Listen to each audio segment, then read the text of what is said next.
Semua foto demo tadi merupakan kumpulan demo yang terjadi di bulan Juni 2026.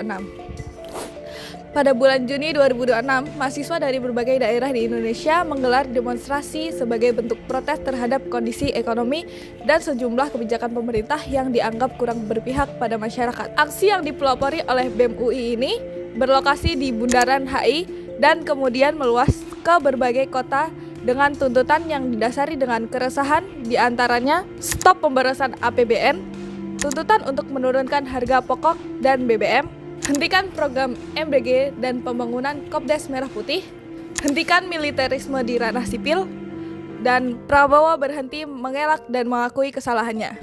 Gelombang demonstrasi ini menunjukkan bahwa mahasiswa masih aktif menyuarakan aspirasi dan mengawal jalannya pemerintahan. Dan dalam hal ini, pemerintah masih belum memberikan jawaban yang memuaskan. Pemerintah masih menggantungkan tuntutan masyarakat dan membuat suasana yang tak kunjung tenang. Terhitung hingga 21 Juni 2026. Situasi tersebut mengingatkan pada peristiwa reformasi 1998 ketika mahasiswa menjadi motor penggerak perubahan besar yang mengakhiri pemerintahan Orde Baru dan membuka era demokrasi di Indonesia. Di tengah krisis ekonomi yang membuat harga-harga melambung dan membuat kehidupan masyarakat semakin sulit, berbagai persoalan yang selama ini terbendam mulai muncul ke permukaan. Pembungkaman kebebasan, pelanggaran hak asasi manusia, hingga ketidakpuasan terhadap pemerintahan Orde Baru memicu gelombang protes di seluruh negeri. Demonstrasi semakin besar, kerusuhan sosial terjadi di berbagai wilayah, hingga gedung DPR dipenuhi massa yang menyuarakan reformasi. Tekanan yang terus meningkat akhirnya membawa Indonesia pada sebuah peristiwa bersejarah. Pada 21 Mei 1998, Presiden Soeharto mengundurkan diri, menandai berakhirnya Orde Baru dan lahirnya era reformasi. Reformasi muncul karena krisis ekonomi, ketidakpuasan masyarakat terhadap pemerintahan Orde Baru, dan keinginan untuk hidup lebih demokratis. Peristiwa ini menandai berakhirnya pemerintahan yang otoriter dan terlalu terpusat. Lalu mulai ada perbaikan di bidang politik, hukum, kebebasan pers, dan hak asasi manusia. Reformasi 1998 bukan hanya tentang turunnya Soeharto, tapi juga mengubah arah politik Indonesia secara besar. Pancasila yang sebelumnya digunakan untuk mendukung kekuasaan, setelah reformasi kembali dijadikan dasar negara yang dijalankan secara lebih demokratis, terbuka, dan menghargai hak asasi manusia. Sejak saat itu, Indonesia memasuki babak baru di mana Pancasila dipahami sebagai dasar negara yang hidup dalam sistem demokrasi, menghormati hak asasi manusia, dan membatasi kekuasaan agar tidak berlebihan.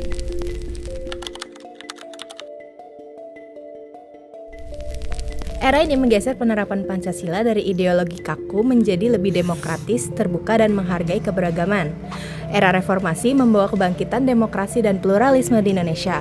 Pancasila tetap diakui sebagai dasar negara, tetapi interpretasinya mengalami perubahan signifikan. Pancasila tidak lagi dipaksakan sebagai asas tunggal, namun sebaliknya nilai-nilainya diaktualisasikan dengan pendekatan yang lebih inklusif. Ini menciptakan ruang bagi dialog dan kerjasama antar berbagai ideologi dan kelompok dalam masyarakat. Kebebasan berpendapat dan berkumpul yang dijamin oleh reformasi politik memberikan kesempatan bagi masyarakat untuk terlibat dalam diskusi yang lebih terbuka mengenai Pancasila. Di era ini, banyak pihak yang berusaha untuk memahami Pancasila dalam konteks yang lebih luas, serta mencari cara untuk menerapkannya dalam kehidupan sehari-hari.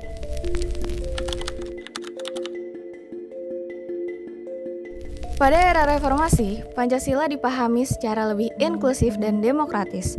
Pancasila menjadi dasar yang menghargai keberagaman suku, budaya, dan agama di Indonesia. Melalui prinsip musyawarah untuk mufakat, Pancasila mendorong dialog dan kerjasama antar masyarakat. Selain itu, Pancasila juga mendukung pengakuan hak-hak minoritas sehingga seluruh warga negara dapat berpartisipasi secara aktif dalam kehidupan berbangsa dan bernegara. Dalam konteks kebebasan berpendapat, Pancasila mendukung hak setiap individu untuk menyampaikan pendapat dan kritik terhadap pemerintah. Kebebasan berpendapat sebagai bagian dari hak asasi manusia dilindungi oleh nilai-nilai Pancasila. Ini mengarah pada meningkatnya keberanian masyarakat untuk mengekspresikan pandangan mereka, termasuk kritik terhadap kebijakan pemerintah. Di tingkat lokal, banyak inisiatif masyarakat yang mendorong dialog lintas agama dan budaya untuk memperkuat pluralisme. Kegiatan seperti forum antar agama dan diskusi publik menjadi sarana untuk membangun kesadaran akan pentingnya toleransi dan kerjasama antar kelompok.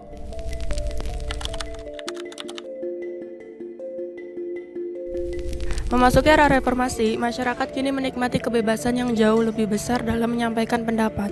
Namun di sisi lain, ruang kebebasan ini juga membawa tantangan baru yang menguji pluralisme Pancasila, khususnya melalui kemunculan paham radikalisme dan sikap intoleransi. Salah satu tantangannya adalah radikalisasi agama. Munculnya paham ekstrim dan tindakan intoleran bertentangan dengan nilai kemanusiaan dan persatuan yang terkandung dalam Pancasila. Dalam beberapa kasus, hal ini bahkan memicu konflik dan kekerasan. Selain itu, intoleransi sosial juga menjadi tantangan di era reformasi. Masih terdapat sikap penolakan terhadap perbedaan agama, suku, maupun budaya. Kondisi ini dapat menimbulkan konflik sosial dan melemahkan persatuan bangsa. Lalu, respon terhadap tantangan yaitu untuk menghadapi tantangan radikalisasi dan intoleransi, penting bagi pemerintah dan masyarakat untuk memperkuat pendidikan nilai-nilai Pancasila terutama di kalangan generasi muda. Selain itu, dialog antar umat beragama dan program-program yang mempromosikan toleransi harus didorong untuk menciptakan masyarakat yang lebih inklusif. Selain tantangan sosial, Indonesia juga menghadapi kesenjangan ekonomi yang semakin nyata meskipun mengalami pertumbuhan ekonomi pasca reformasi.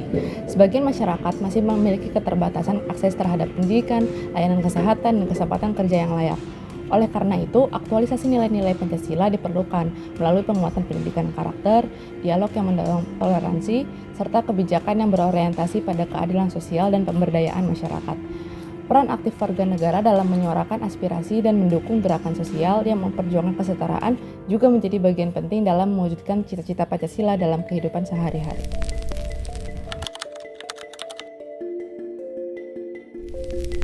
Upaya penguatan Pancasila di era reformasi dilakukan untuk mengembalikan Pancasila sebagai dasar negara yang terbuka, demokratis, dan relevan dengan perkembangan zaman. Berbeda dengan era sebelumnya yang cenderung bersifat indoktrinatif, pada era ini pendekatannya lebih dialogis dan partisipatif. Berikut poin-poin utamanya. Yang pertama, demokrasi kehidupan politik.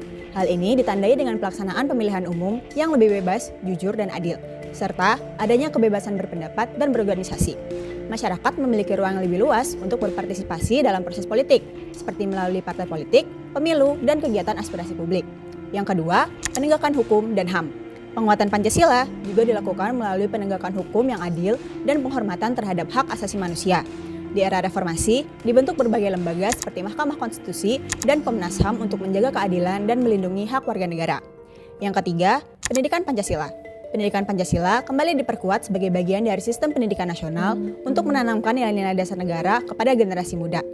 Pendekatan yang digunakan lebih kritis, kontekstual, dan aplikatif, tidak hanya sekedar hafalan. Melalui pendidikan ini, diharapkan masyarakat mampu memahami, menghayati, dan mengamalkan nilai-nilai Pancasila dalam kehidupan sehari-hari. Penguatan toleransi dan keberagaman pemerintah dan masyarakat perlu bekerja sama mendorong persatuan melalui program sosial, kegiatan budaya, dan dialog antar umat beragama. Tujuannya adalah membangun rasa saling menghargai demi mencegah konflik sosial dan menciptakan lingkungan yang harmonis. Yang nomor 5, ada peran masyarakat sipil dan media. Peran masyarakat sipil dan media berfungsi sebagai pengawas jalannya pemerintahan. Mereka aktif mengawal kebijakan serta menyebarkan nilai Pancasila secara kritis agar tetap relevan dengan kebutuhan masyarakat. Nomor 6, ada pemberantasan korupsi. Pemberantasan korupsi ini merupakan langkah nyata dari pengalaman sila kelima untuk mewujudkan tata kelola pemerintah yang bersih dan berintegritas.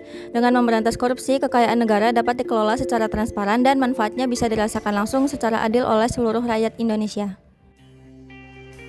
Meskipun Indonesia telah melewati masa Orde Baru dan memasuki era reformasi yang ditandai dengan keterbukaan serta demokrasi, Pancasila tetap menghadapi berbagai tantangan dalam implementasinya. Tantangan tersebut dari adanya kesenjangan antara nilai praktik termasuk penguatan radikalisasi berbagai agama, meningkatnya intoleransi sosial, serta berkembangnya polarisasi di ruang publik yang berpotensi menggerus semangat persatuan. Selain itu, arus globalisasi dan digitalisasi turut mempengaruhi pola pikir masyarakat yang cenderung lebih individualistis dan rentan terhadap disinformasi. Dalam konteks ini, Pancasila tidak cukup diposisikan sebagai simbol semata, tetapi perlu terus diaktualisasikan secara kritis dan kontekstual agar tetap relevan sebagai pedoman dalam menjaga keberagaman, keadilan, dan kehidupan bermasyarakat yang harmonis.